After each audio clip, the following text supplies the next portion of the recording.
Good afternoon. We are ready. Welcome to the June 6th, 2024 County Board meeting. I feel like I need to mention June 6th, 80th anniversary of D-Day.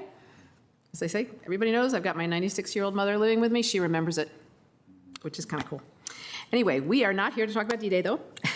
And thank you all for being here for this meeting. And I think everybody here who might be speaking knows how everything works.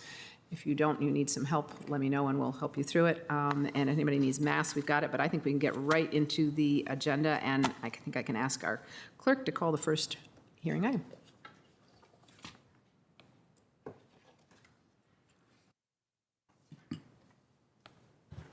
Sorry about that. Our first item is item number 1, an ordinance to amend, reenact, and recodify Chapter 26, the Utilities Ordinance of the Code of Arlington County, Virginia, concerning the creation of a stormwater utility, repeal the sanitary district tax, adopt a resolution regarding stormwater fee relief, and adopt a resolution extending the time for payment of real estate taxes and stormwater utility fees.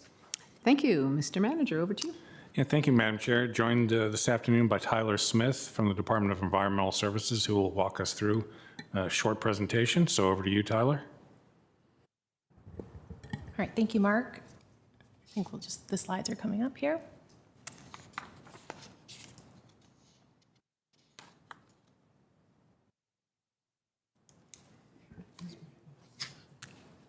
Katie is.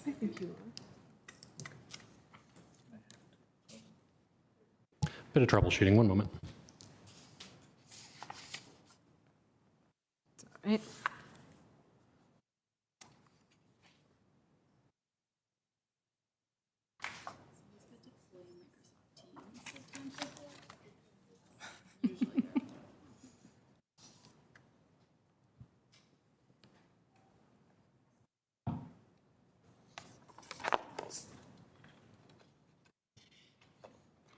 Just a moment.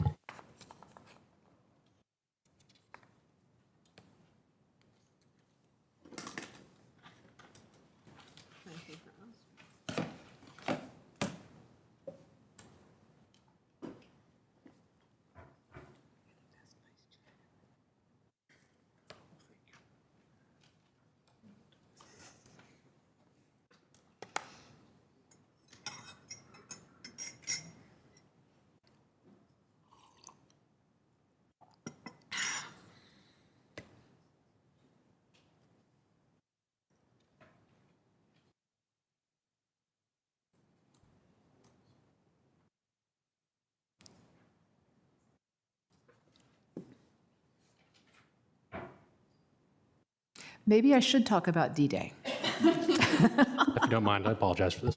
It's okay. No, it's all right. It happens. Well,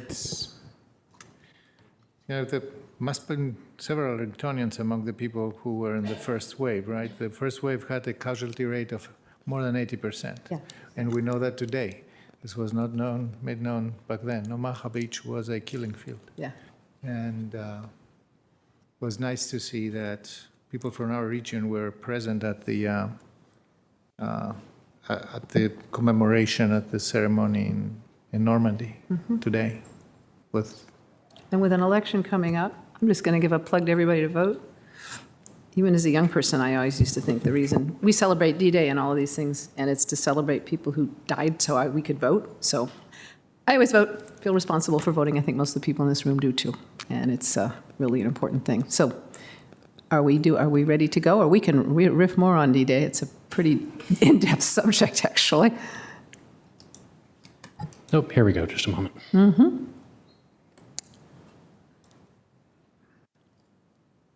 I think we have made it from Normandy to Arlington. Katie, can you go to the first slide, please?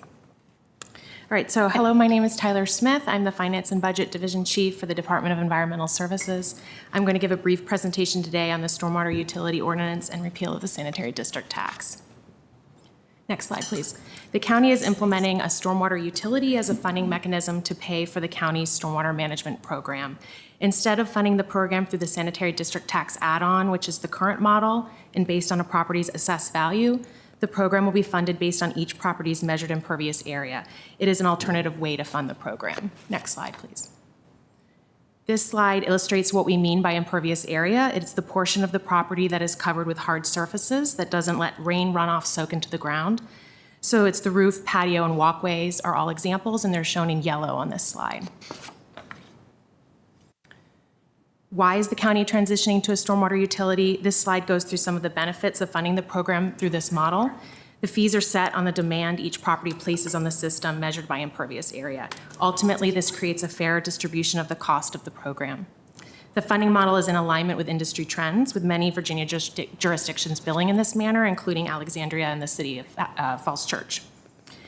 The rate structure is not designed to be an incentive program, but as a cost recovery mechanism based on the runoff contributed by each parcel. This results in a fair distribution of cost. Next slide. This slide goes through the history of this project dating all the way back to 2020 when we first undertook a stormwater utility feasibility study. The completion of that study led to county board guidance to provide fee structure options and our first work session with the county board in February of 2022. In December 2022, we received additional guidance from the board to come back with a stormwater utility proposal as part of the FY24 budget, but delay implementation until FY25. We had a second work session in January of 2023 where we recommended a credit program and a fee structure to the board that led the board to adopt the credit program in April of 2023 and also pass a resolution on its intent to adopt the utility fee ordinance. This past December, staff presented our recommendation at that month's board meeting. The recommendations I'm presenting today are substantially the same as previously presented. Next slide. Next slide, Katie. Thank you. This slide shows the key dates related to the new stormwater utility fee. So going into the details, our stormwater credit application period was open from November 1st and extended through January 31st, with 2,083 properties receiving a voluntary credit and another 3,659 properties receiving mandatory credits. We also gave a presentation at the December board meeting, as I mentioned earlier, with our ordinance and fee recommendations. The recommendations coming to you today, again, are substantially the same as we brought forward previously.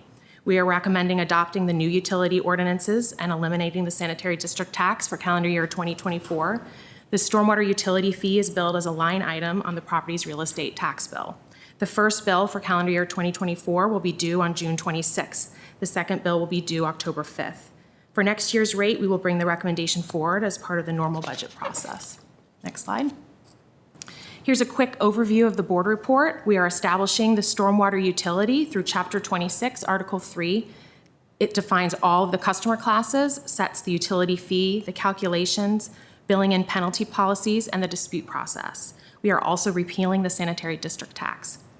Also included is a resolution to provide senior, disabled veterans, and surviving spouse fee relief. Finally, we are recommending extending the time for payment of real estate taxes and stormwater utility fees to June 26, 2024.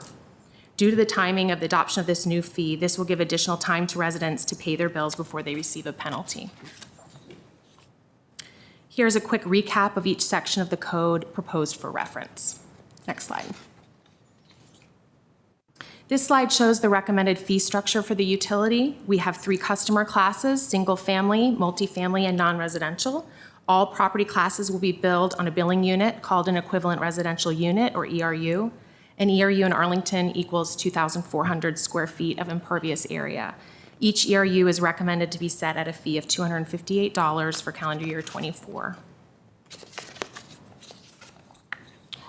Also included in the ordinance is the dispute and appeal process. This is handled through the Report a Problem tool on the county website. The dispute process is available typically for 45 days surrounding bill issuance. For the first payment, we're recommending extending the dispute deadline from June 30th to July 15th. The proposed ordinance allows the county manager to extend the dispute deadline. Disputing a bill does not mean you can delay paying or not pay your bill. There are 5 reasons why a property owner can dispute their bill, which are shown on this slide, and disputes are handled by our utility program manager. Appeals are allowed for 2 reasons: errors on impervious area and an error on your customer class. And those appeals are handled by me. The dispute process is currently open for the first bill installment. To date, less than 1% of properties have filed a dispute. To coincide with the adoption of the stormwater utility fee will be the repeal of the sanitary district tax. The new utility fee replaces this tax as the funding mechanism for the program. The sanitary district tax will be repealed, and essentially the rate will be set to zero for calendar year 2024. And to wrap up, since this project began in 2020, we have led a robust public engagement process, from bringing together a stakeholder advisory group to public information sessions, open houses, a survey, and mailers to households. Following the board's adoption of a resolution in April 2023, which showed their intent to adopt the utility, our outreach has been more focused on providing information to the public on what to expect in calendar year 2024, both for billing and the credit program. Since May of 2023, we've hosted 8 information sessions. We have had several direct mailings to all property owners and tax-exempt organizations, including inserts in the real estate assessment mailings.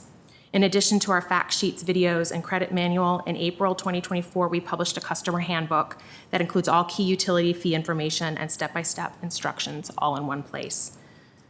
We've also shared ongoing updates through our newsletter, social media, and our website, all in an effort to make information more accessible, and we'll continue these efforts as we move forward. With that, I'll take any questions. Okay, thank you, Ms. Smith. Do we have any, I don't think we have any commissioners or advisory groups presenting, do we? We do not. And do we have any speakers? We do have 2 public speakers. If you give me Okay. just a moment. We will take the speakers, thank you.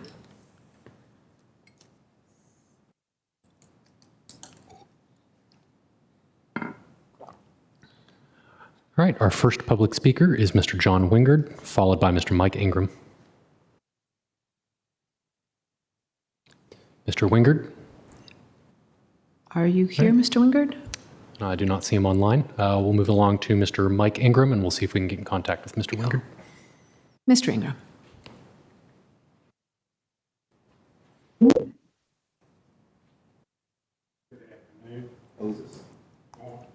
Yeah, I think that's on. Is there a button to push? Mr. Kushner's going to help you with the microphone. Just one second. And maybe raise the podium just a wee bit. Do you want to raise the podium? Hello. Okay, I'm on there now. Okay, go All ahead. right, I'm here to protest that your new ordinance does not or does discriminate against property owners who did not cause or contribute to the problem that we now have. Discounts given to homeowners for action are overly costly and will not be very effective. I live on a very large 19,700 square foot lot in the house that my parents built in 1955. My family has been paying for the stormwater fees since that time, or since they started. All the permeable ground in my lot are covered with green, grass, pachysandra, Virginia creeper, ivy, azalea bushes, rhododendrons, lilacs, hydrangeas, dogwood trees, holly trees, 40-foot holly tree, a 35-foot crepe myrtle, a 40-foot river birch, a 50-foot tulip poplar, and a 70-foot tulip poplar. I have an abandoned 3,000 square foot garden that was tilled for 50 years that collects any runoff from my property. So basically, my property is not contributing any stormwater to the county. There would be no benefit to me for installing a rain garden. I already have one that is 30 times larger than the minimum. I don't need rain barrels. I have drained my downspouts into my bushes and the grass in my yard. Requiring the use of a 100-gallon rain barrel is just plain stupid. It would be better to restrict stormwater from 2 downspouts with 2 separate barrels than 1 downspout with 2 barrels corrected. Makes no sense to correct 2 barrels. Using 2 50-gallon units to get 100 gallons would be more costly than any reduction in the stormwater tax, which is Basically what it is, it's just another tax that diverts attention from the property tax. Thank you. Thank you, Mr. Ingram. And is Mr. Wingard come? I think not. Okay, excellent. Mr. Wingard is not going to be joining us. Okay, thank you so very much. All right, conversation, I think, is now with the board. And I think first I will ask if Ms. Smith, you or staff would like to address the comments from that we just heard from Mr. Ingram. I would just mention that the benefit of a stormwater utility system is a benefit I think the entire county shares, regardless of sort of the specifics of each property. You know, we have heard from some individuals that, you know, they don't believe some runoff from their property goes into our storm sewer, so therefore their burden should be less. But the impervious area structure we have is based on an industry standard and is, I think, the best method we have to estimate what runoff comes from each property. And therefore, we view it as a fair way to distribute the costs of the program. Much more fair than, say, assessed value of your property, which is the current sanitary district tax. In your presentation, you talked about appeals if people want to appeal. Could Mr. Ingram do that for his property? Absolutely. If he believes one of the, we've defined how you can, the reasons you can dispute. Those include that we've made an error on calculating your impervious area on your property. And so if you think staff has made an error, we are happy to look into that and hear what you have to say and look at any documentation you have to correct our files. And we have done that. Certainly using GIS imagery, we can't always see all the details. And if somebody has information to provide us that will correct our data set and make it better, we welcome that. So in other words, we're not really looking at how much pervious area is, we're looking at how much impervious area there is. Is that correct? That is correct. Okay, thank you. Other colleagues may want to ask a little bit more. I think, thank you. Before we get to that, though, I do, for those who've been following, we actually sort of basically adopted this before, and we had overlooked some advertising needs, and I would actually like to turn to our acting clerk, Mr. Kushner, to talk a little bit about how we came to be here today and what we're doing to remedy things. Yes, of course. Thank you, Madam Chair. So very briefly, this was a procedural error. Ultimately, it is our responsibility as the board office vis-a-vis the clerk's office to ensure the timely and accurate posting of legal notices. We are conducting an audit of recent notices to make sure that this is, in fact, a one-off incident. If not, we will seek to address them. But what I want to emphasize is that we are putting new quality control measures in place that'll give us additional sets of eyes throughout the process before any advertisements are ever sent. So our apologies for the confusion to the community. Just rest assured that we're taking the steps necessary to make sure this will not happen again. Thank you very much. And then one more question for our staff, and then colleagues, I really will let you ask some questions or have some discussion. I just want to make sure that although we're doing this adoption again and we did not advertise properly, it actually doesn't change anything for what residents need to do, except we are extending the deadline for them, but it really doesn't change anything. That is correct. They have an extension on the deadline. If you've applied for a credit and received the credit, you will still receive the credit. There's nothing you need to do on your part. Those still stand. So other than having an extension to pay your bill, there should be no impact. No impact. Thank you very much. That is very helpful. Now, Mr. Karantonis, are you ready to make a motion and then we'll have discussion? Is that all right, colleagues? If we go ahead and get a motion on the table and then we have discussion? I will be happy to offer the motion, Madam Chair. So I move the county manager's recommendation to this item to first adopt the amendment to Chapter 26 of the Arlington County Code to enact a new stormwater utility, set the annual stormwater utility rate at a proposed $258 per equivalent residential unit, ERU, defining the utility fee structure and codifying policies. This is in attachment 2 to the board report. Second, I move to repeal Section 26-13 of the Arlington County Code to eliminate the sanitary district tax, attachment 3 to this report, which funded the Stormwater Fund since its inception in 2008. Third, I move to adopt a resolution establishing a stormwater fee relief program for senior and disabled residential property owners and disabled veterans and surviving spouses that currently qualify for real estate tax exemptions and deferrals. This is in attachment 4 to this board report. And fourth, I move to adopt a resolution pursuant to Virginia Code 58, paragraph 58.1-3916, to provide by resolution for reasonable extension of time for the payment of real estate taxes and stormwater utility fees to June 26, 2024. This is in attachment 5 to this board report. Thank you. Is there a second? Second. All right, motion has been moved and seconded. Now, colleagues, comments, questions? Shall I start with Ms. Cunningham and work down? Sure. I was not here when this policy was first adopted, but I'm happy to have an opportunity to touch base on it due to this error that we're correcting. Stormwater, for sure, is a huge issue for our community. It's top of mind for all of us, from climate change to life safety. And so I really want to thank the staff for leading us in thinking about how to move towards a system that is more fair over time.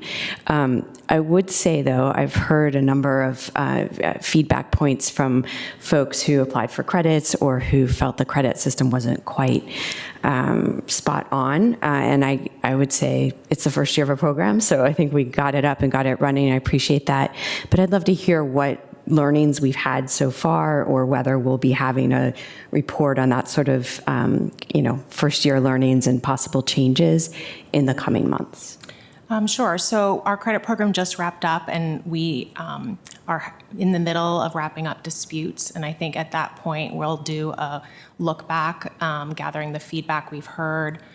We are in process. We've heard, I think, a little bit, some of the applications we got, I think there was confusion on the part of the person applying in terms of what they were eligible for, what they needed to do to be eligible. So we've heard that loud and clear that we need to make that a little more simple. So we've been working on a click-through tool that helps people kind of make those decisions. So that's something we're already working on and is underway.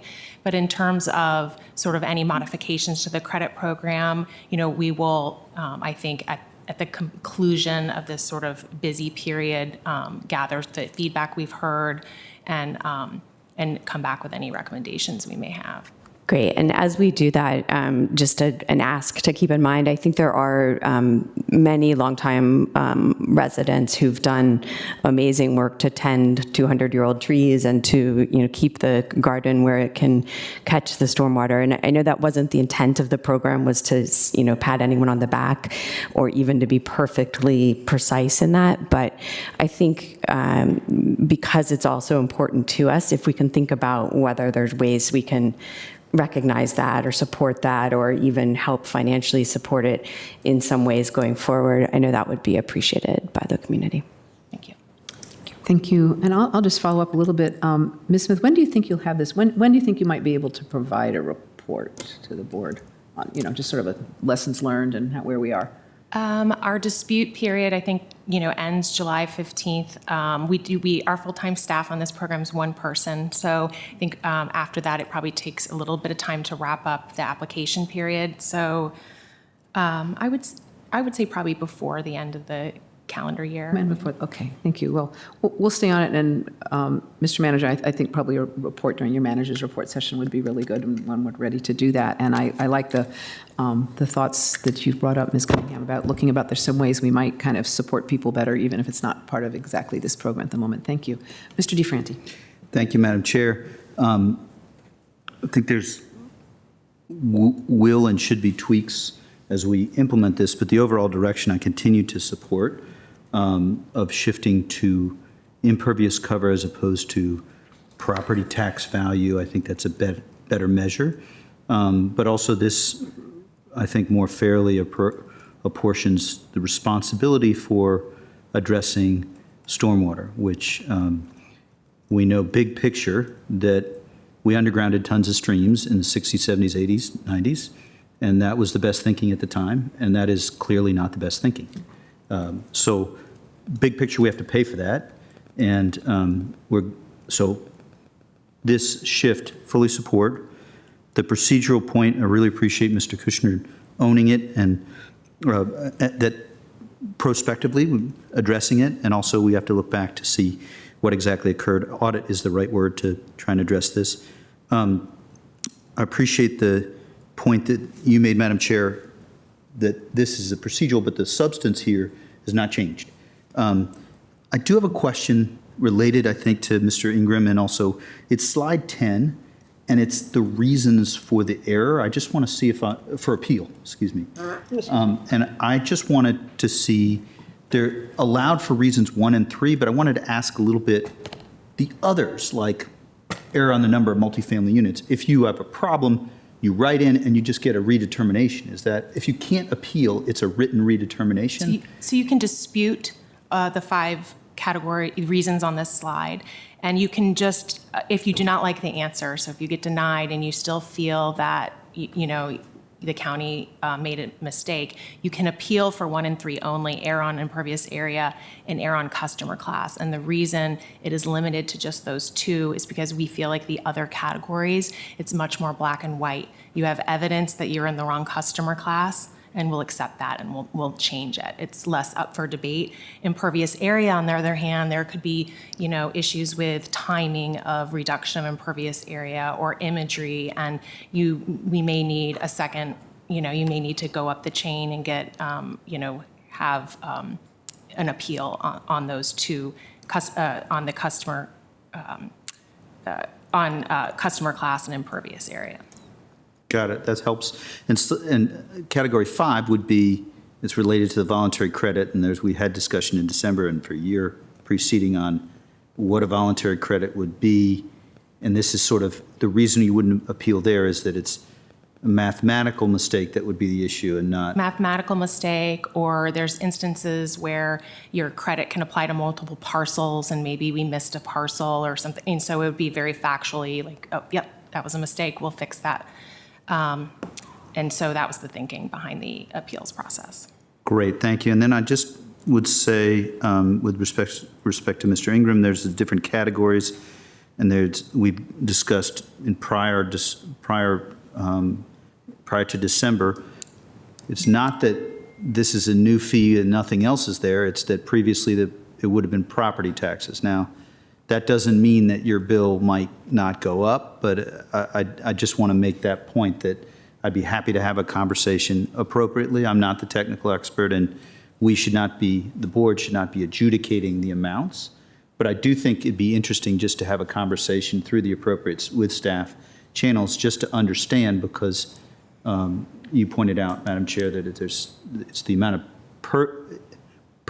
impervious cover that we would be assessing. And so the specifics of the 19,700 square foot lot that your parents built and have and that you own, I just wonder if there might be some sleuthing and fact finding that we might be able to figure out, just so I understand the scope of the problem so that we can look forward to Ms. Cunningham's. So thank you, Madam Chair. Thank you. Mr. Karantonis. Thank you, Madam Chair. First of all, we need to recognize that we made a mistake. We had a formal error that led to this meeting today. This shouldn't have happened, period. We own that. We heard from our clerk what we put in place, how many quality control instances we put in place now to ensure that this never happens again. As to the substance,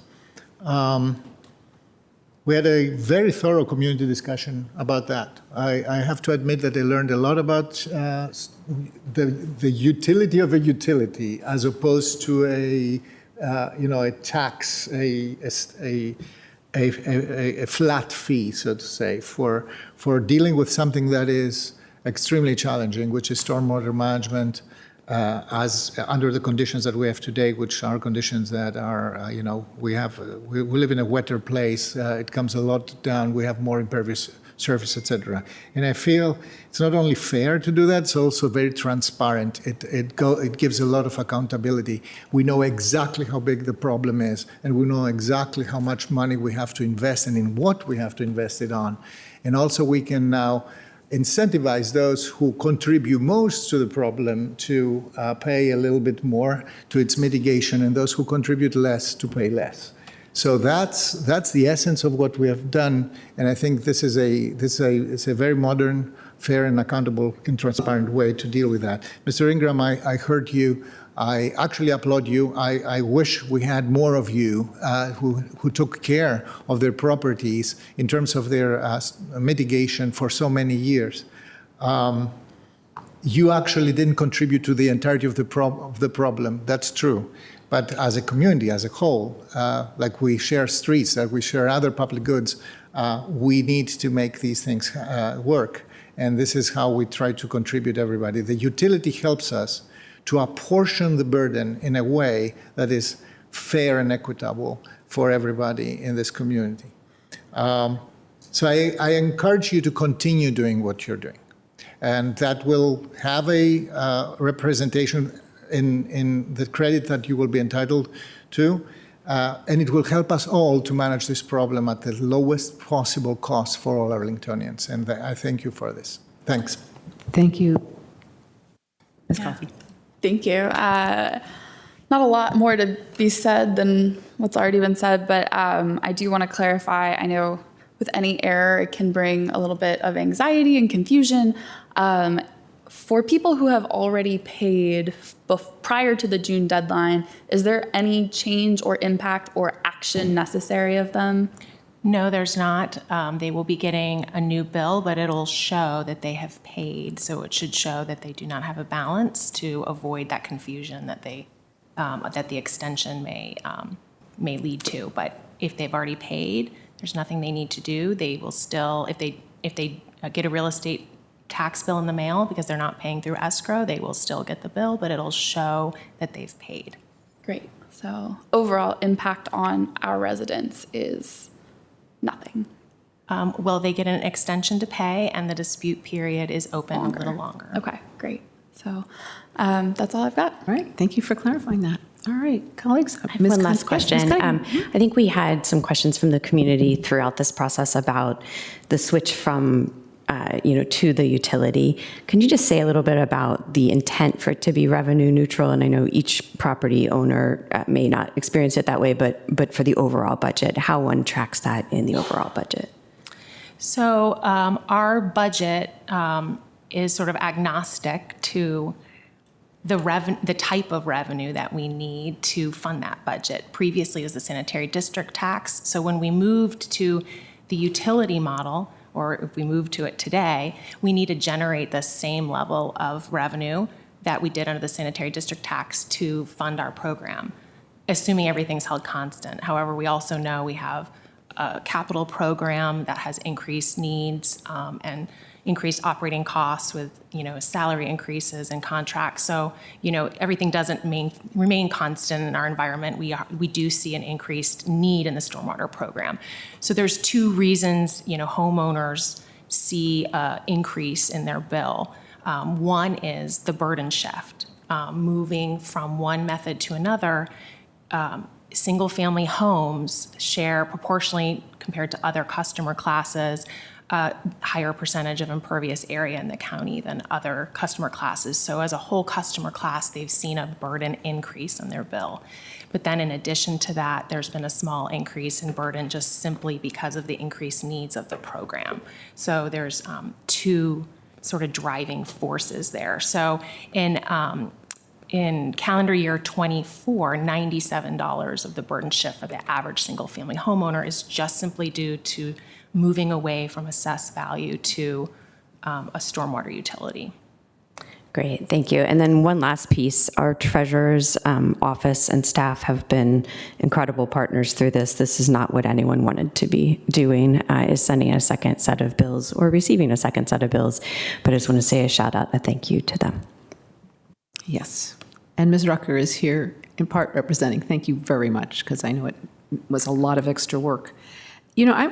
Ms. We've got a little time. I just would like to ask one, would you just go into a little more detail what this program pays, what these fees pay for? Because it's pretty significant what it supports, I think. So you can just talk about that a little. Sure. It funds our stormwater management program, which includes our operating budget. So all our staff in that program and our LDA compliance program and MS4 permit, and also our capital infrastructure program, which is going towards maintaining and also improving our capacity of our storm system. And as you all are aware, we've had some, we've been planning in our capital improvement program over the last couple CIPs, some significant increases in that program to meet the needs of, increasing storm intensity and some areas that we need to improve in that system. So it's paying the debt service on those large bonds that we need to issue to fund that. It's paying for the staff in the program that oversee those programs, and it's paying for our maintenance capital. Thank you. So in other words, it's paying for a lot of things people don't see. There are a lot of big pipes underground and ways of gathering the water and treating the water when it goes through. And if that weren't working, we really couldn't function as a county, I think, right? So I think that's one of the things with some of these kinds of taxes and fees, you don't see it really, but it's huge because if it's not working, we're all in big trouble. So thank you very much for that elaboration. I think we might be ready to vote, colleagues. All in favor of the motion before us, please say aye. Aye. Motion passes 5-0. Thank you very, very much. I think we are set again. And Mr. Kushner, there's nothing more to come forward for this part of the meeting, correct? No additional items. All right, thank you all. All right, we are going to recess for about 10 or 15 minutes to rearrange the room, and then we will be back here for our second CIP work session. You're all welcome to stay if you'd like. Thank you.